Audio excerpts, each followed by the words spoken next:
నాకేం తెలియదు అని పెద్ద మంచి సామెత ఉంది. ఏదంటే రాజుల సొమ్ము రాలపాల అనేసి ఒక సామెత ఉంది కదా, సేమ్ టు సేమ్ అదే సిచ్యువేషన్ జరుగుతుంది అన్నమాట. ఇప్పుడు ఎమ్మెల్యే సార్ ఏమన్నా కావాలన్నాడు అనుకోండి, మీన్స్ ఎమ్మెల్యేలో మినిస్టర్ ఏమైనా కావాలనుకున్నాడు అనుకోండి, వాళ్ళు ఎక్స్ట్రా టైం పోయి కూడా చేస్తూ ఉంటారు. రాత్రి 11 గంటలకు కూడా పోయి రిజిస్ట్రేషన్ చేసేస్తే అంతా సార్ ఐస్ క్రీమ్ కూడా కొంటాడు అన్నమాట. 5 లక్షల రూపాయలు ఐస్ క్రీమ్ కొంటేసి నేను కొనాలనుకున్నా, ఏమనుకున్నావు నేను మల్లారెడ్డి అని పనిష్మెంట్ రావడం మాత్రం మనకి హిస్టరీలో ఎక్కడ నేను చూడలేదు. అంటే ఎక్కడో కొన్ని మచ్చుకలు, అంటే ఏళ్ల మీద లెక్క పెట్టనే మచ్చుకలు ఉంటాయి. కానీ గుడ్ మార్నింగ్, ఎన్ని కష్టాలు వచ్చినారా మల్లన్నకి పాపము. ఆ ఇన్నోసెంట్ ఫేస్ చూసన్నా మీరు కొంచెమన్నా జాలి కరుణ దయ అనేది కరిగించాలి కదా.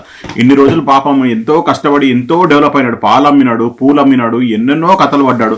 మీ అందరికి తెలిసిన విషయమే కదా. సోషల్ మీడియాలో ఎవరైనా యాక్టివ్గా ఉన్న మినిస్టరు అంటే ఎవరంటే మల్లన్న గారు అనమాట.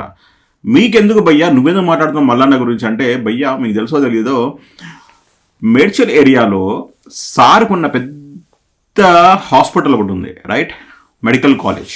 ఆ మెడికల్ కాలేజ్ బ్యాక్ సైడే మా ఫ్యాక్టరీ ఉండేది అనమాట, సుభాష్ నగర్లో. కాబట్టి నాకు సార్ ఎకశకాలు బాగా తెలుసు. కాబట్టి సో నాకు కూడా కొంచెం నా ఒపీనియన్ నేను షేర్ చేద్దామని చెప్పేసి నేత అనుకుంటున్నా. సో హోప్ఫుల్లీ మీరు కూడా పర్టికులర్ మేడ్చల్ ఏరియాలో ఉంటే మీకు కూడా తెలిసి ఉంటుంది అన్ని కథలు అన్ని ఏం సంగతో మనము చూద్దాం. Okay, let's start our video start చేసే ముందు ప్లీజ్ మన ఛానల్కి అయితే ఒక లైక్ అయితే ఫస్ట్ షూర్గా కొట్టండి. మీ ఫ్రెండ్స్కి మన వీడియోస్ మాత్రం షేర్ చేసి మన ఛానల్ మాత్రం సపోర్ట్ చేయండి. Okay, let's go friends. ఒక చిన్న నూడిల్స్ ఫ్యాక్టరీ ఉండేది మనకి ఎక్కడ అంటే మేడ్చల్ సుభాష్ నగర్ ఏరియాలో, అంటే almost back side of the medical college.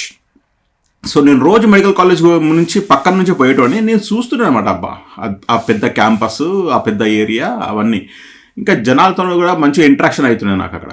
Medchal ఏరియాలో సార్కి చాలా ప్రాపర్టీస్ ఉన్నాయి. అదంటే ఇక మనకు తెలిసిన విషయమే కదా. మనకేంటంటే పర్టికులర్గా ఒక ఎమ్మెల్యే కానీ ఒక మినిస్టర్ ఉన్నారనుకోండి, అతని పేరు మీద లేకపోయినా కానీ వాళ్ళ రిలేటివ్స్ పేరు మీద, వాళ్ళ ఫ్యామిలీ మెంబర్స్ పేర్ల మీద చాలా ఎకరాలు వచ్చేస్తాయి అనమాట. అది ఎట్లనో అది ఇక దేవుడికి తెలవాలా. ఇంకేమనంటారంటే పాలమ్మినా పూలమ్మినా నేను ఎంతో కష్టపడ్డా అని చెప్పేసి మన సార్ డేలాలు కొట్టుకుంటాడు, గుండెలు బాదుకుంటాడు, డేలాలు కొడతాడు. ఇంకేదంటే ఏదైనా చారిటీ షోలు ఉన్నప్పుడు, అంటే మినిస్టర్ గారి అంటే సమ్ ఎక్స్ మినిస్టర్ గారి చారిటీ షోలు ఉన్నప్పుడు ఏంటంటే సార్ ఐస్ క్రీమ్ కూడా కొంటాడు అన్నమాట. 5 లక్షల రూపాయలు ఐస్ క్రీమ్ కొంటేసి నేను కొనాలనుకున్నా, ఏమనుకున్నావు నేను మల్లారెడ్డి అనేసి మాట్లాడుతూ ఉంటాడు అనమాట. సో ఇప్పుడు ఏమైనా కేసులు అవుతాయా అది ఇది అని చెప్పేసి అనుకుంటారు. అంటే చాలామంది ఏంటంటే ల్యాండ్ గ్రాబింగ్ కేసు అయితే పెట్టేసినారంట, ఎస్సీ అట్రాసిటీ కేసు కూడా పెట్టినారంట సార్ మీద. అది ఏంటంటే మీకు తెలుసు కదా, పోలీస్ వాళ్ళు కూడా కొంచెం సపోర్ట్ చేసినట్టున్నారు. సార్ పేరు ఫుల్ రాయకుండా ఉట్టి మల్లారెడ్డి అని రాసినారనమాట. ఇంకా వాళ్ళ ఫ్యామిలీ మెంబర్స్ అయితే రిమైనింగ్ వాళ్ళందరినీ యాడ్ చేసినట్టున్నారు.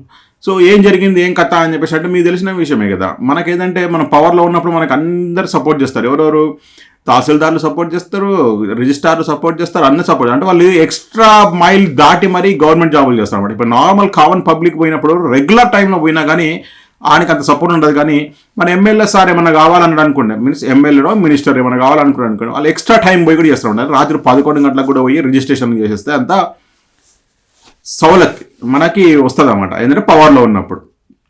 ఇప్పుడు మన సార్ ఏం చేయబోతున్నాడు, మన సార్ హిస్టరీ అంటే పాస్ట్ ఎట్లా ఉండారంటే, ఫస్ట్ ఆఫ్ ఆల్ ఏంటంటే మేడ్చల్ ఏరియాలో మన జయలలిత గారు తెలుసా కదా మీకు, మన Tamil Nadu CM ex CM Jayalalithaa గారికి ఇక్కడ పెద్ద ఫామ్ ఉండేదండి. యాక్చువల్లీ ఆ ఫామ్లో ఏంటంటే డైరీ ఫామ్ నడిపించేవాళ్ళు అనమాట. ఈ సార్ పోయేసి పాలు అవన్నీ కొనేటారు అనమాట. యాక్చువల్లీ అక్కడ నాకు తెలుసు కదా, నాకు అంత ఆ ఏరియాలో మేము బాగా తిరిగినాం కాబట్టి బాగా తెలుసు నాకు అది. సో సార్ పోయేసి ఏంటంటే పాలు కొనేటుండే వాళ్ళ దగ్గర. కొన్ని ఏం చేసినట్టు ఇక తెలుసు కదా, తెలుగులో ఒక పెద్ద మంచి సామెత ఉంది. ఏదంటే రాజుల సొమ్ము రాలపాల అనేసి ఒక సామెత ఉంది కదా, సేమ్ టు సేమ్ అదే సిచ్యువేషన్ జరుగుతుంది అన్నమాట. ఇప్పుడు వాళ్ళ ప్రాపర్టీ కూడా కొన్నది మన సారే. అది మనకు అందరికి ఏంటంటే సరేలేదు, ఇంకా న్యూస్ ఛానల్లో అక్కడ ఇక్కడ చెప్పేటప్పుడు మన సార్ ఏంటంటే తెలుసు కదా, ఆల్మోస్ట్ 5 years బేబీ లాగా క్యూట్ ఫేస్ పెట్టేసుకొని నాకేం తెలియదు అని చెప్పేసి అంటే ఇక జనాలందరూ నమ్మేసాల. ఇప్పుడు సార్ మీద కేసులు అయితే ఆ సార్ని జైలు వేస్తారా అది అని చెప్పేసి అంటే మన పాలిటిక్స్లో చూడండి భయ్యా, ఎప్పుడన్నా ఏదన్నా మినిస్టర్ కానీ ఎమ్మెల్యే కానీ ఎవరన్నా ఏదైనా ఇష్యూస్లో ఇరికినప్పుడు వాళ్ళ మీద కేసులు అవ్వడము అంత బేసిక్ కామన్ థింగే. కానీ వాళ్ళకి పనిష్మెంట్ రావడం మాత్రం మనకి హిస్టరీలో ఎక్కడ నేను చూడలేదు. అంటే ఎక్కడో కొన్ని మచ్చుకలు, అంటే ఏళ్ల మీద లెక్క పెట్టనే మచ్చుకలు ఉంటాయి కానీ మిగతా ఎక్కడ మనకి జరిగి ఉండదు అనమాట. ఈ బీఆర్ఎస్ పార్టీ వాళ్ళు ఇప్పుడు ఏంటంటే ఫుల్ తల్లడిల్లిపోతా ఉన్నారు, ఏ కేసులు బయటకు వస్తాయని చెప్పేసి. అంటే ఫస్ట్ స్ట్రోక్ ఏమైనా పోలీస్ డిపార్ట్మెంట్ వాళ్ళు ఏమి ఇచ్చినారు, డ్రగ్స్ గురించి ఇచ్చినారు. దాని తర్వాత ఇక ఆర్మూర్ సంగతి అయితే మీకు తెలిసిన విషయమే. ఇప్పుడు సార్ చూస్తే మల్లారెడ్డి నెక్స్ట్ ఉన్నాడు.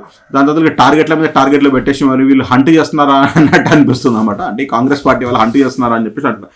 ఎందుకంటే జనాలకు కూడా బాగా వేసారిపోయి ఉన్నారబ్బా వీళ్ళ కబ్జాలు, ఇలా రౌడీయిజాలు చూస్తూ ఉంటాయి. ఎందుకంటే జనాలు ఫర్ సపోజ్ మనం ఫ్రీడమ్ ఉందని చెప్పేసి, డెమోక్రసీ ఉందని చెప్పేసి మనం మాట్లాడుతూ ఉంటాం కదా.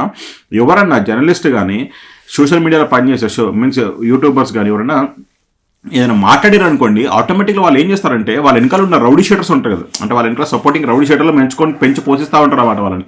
సో వాళ్ళు ఏం చేస్తారు, వాళ్ళు వచ్చి అటాక్ చేస్తారు అన్నమాట.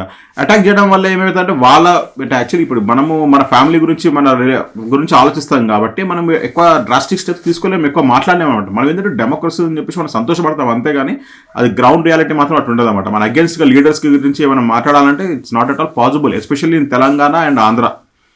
ఓకే, సో ఏమవుతుంది, ఏం సంగతి, నేనైతే ఈగర్లో వెయిట్ చేస్తున్నా మన సార్ని అరెస్ట్ చేస్తారా లేదా అని చెప్పేసి. నాకు తెలిసిన వరకు అంత సీన్ ఉండదు, ఎందుకంటే సార్ అయితే మొత్తం కవరప్ చేసుకొని సంచి తదురుకొని మళ్ళీ కాంగ్రెస్లో జంప్ కావడానికి రెడీ అవుతున్నాడేమో. మరి నాకు తెలిసి ఇప్పుడు కాంగ్రెస్లో గిట్ట జంప్ అయినాడు అనుకోండి, కాంగ్రెస్లో జాయిన్ చేయించినాడు అనుకోండి, కాంగ్రెస్ మీద ఉన్న ఇంప్రెషన్ కూడా మొత్తం దొబ్బుతుంది. ఎందుకంటే మీకు తెలిసిన విషయమే కదా, లాస్ట్ టైం ఏంది మొత్తం కాంగ్రెస్ పార్టీలో గెలిచిన వాళ్ళంతా ఇక్కడ జంప్ అవుతారు. నాకు ఈ జంపింగ్ జాక్స్ గురించి నాకు అర్థం కాదంటే వీళ్ళ ఇంటెన్షన్ ఎట్లుంటుందంటే, వీళ్ళు సంపాదించిన ప్రాపర్టీలు, వీళ్ళు గ్రాప్ చేసుకున్న ల్యాండ్స్ అన్నిటి కాపాడుకోవడానికి వీళ్ళు పర్టికులర్ రూలింగ్ పార్టీలో ఉంటారా, లేకుంటే రూలింగ్ పార్టీలో జాయిన్ అవుదామని టార్గెట్తోనే వీళ్ళు ఏదో పార్టీ మీద విన్ అయినా కానీ రూలింగ్ పార్టీలో జాయిన్ అవుతారా? అంటే జనాలకు సేవలు చేద్దామని చెప్పేసి ఎవరికి ఇంటెన్షన్ ఉండదబ్బా. జనాలకు సేవ చేయాలని చెప్పేసి వాడు అన్నన్ని లక్షలు, అన్నన్ని కోట్ల రూపాయలు ఖర్చు పెట్టేసుకొని ప్రజలకు సేవ చేస్తా అని చెప్పేసి అంటే ఇక అది పెద్ద మిత్. అది మనం ఇంకా స్టిల్ మనం సర్ప్రైజింగ్గా ఉంటుంది ఏంటంటే ఆ 5 ఏళ్ళ వరకు మన టార్గెట్ మనకు ఒకటే, జనాలు మాత్రం పెద్ద ఎర్రి గొర్రెగా అంటే అఫ్ కోర్స్ ఎర్రి గొర్రెలే, 5 ఏళ్ళ వరకు ఎర్రి గొర్రెలే. దాని తర్వాత మళ్ళీ ఏదో ఒక వాళ్ళు నమ్ముతారు, వాళ్ళు వేస్తారు. ఈ ట్రెడిషనల్ పాలిటిక్స్ ఉన్నంత వరకు జనాలు సఫర్ అవ్వడం మాత్రం 100% ఫర్ షూర్గా ఉంటుంది అన్నమాట.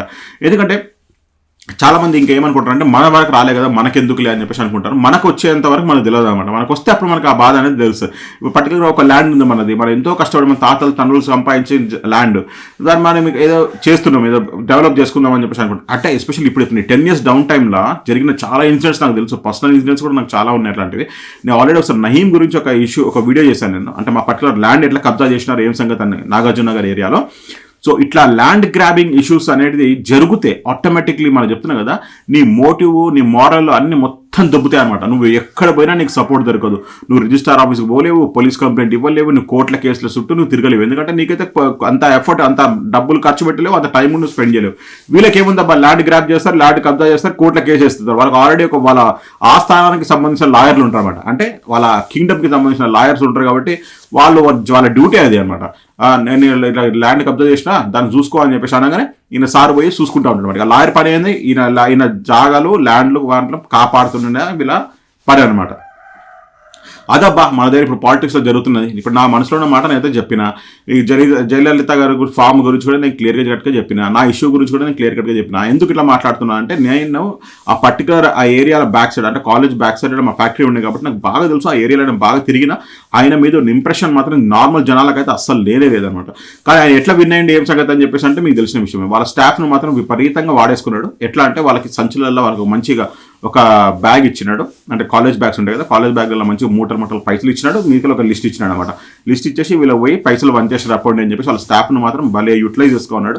చాలా మంది యూట్యూబ్ వాళ్ళు ఏంటంటే యూట్యూబ్ చిన్న ఛానల్ ఉంటాయి కదా, వాళ్ళు ఎక్స్పోజ్ చేసి వాళ్ళ మీద కంప్లైంట్ చేసినా ఏం ఈ సార్ని చూస్తే నాకు పర్టికులర్ ఒకటి గుర్తొచ్చేది, ఒక సినిమాలో గుర్తొస్తుంది అనమాట. ఆ సినిమా ఏంటంటే నితిన్ గారి సినిమా. సో హోప్ఫుల్లీ మీరు కనుక ఆ సినిమాకి రిలేటెడ్ అయితే ఆ పర్టికులర్ మనిషి ఎవరు, ఆ సినిమాలో ఆయన పేరు ఏంటో మీరు కామెంట్లో మాత్రం ఫస్ట్ షూర్ చెప్పండి. నాకైతే గుర్తులేదు, ఇన్ కేస్ గుర్తుంటే డెఫినెట్లీ నేను చెప్పేటోనే. మీకు ఆ పర్టికులర్గా ఆ మనిషిని చూస్తే ఎవరు గుర్తొస్తారో మీకు కామెంట్లో మాత్రం ఫస్ట్ షూర్గా చెప్పాను. ఆ సినిమా ఏం తెలుసా, నితిన్ గారి సినిమా. చాలా ఫేమస్ సినిమా, చాలా హిట్ అయింది కూడా సినిమా కూడా.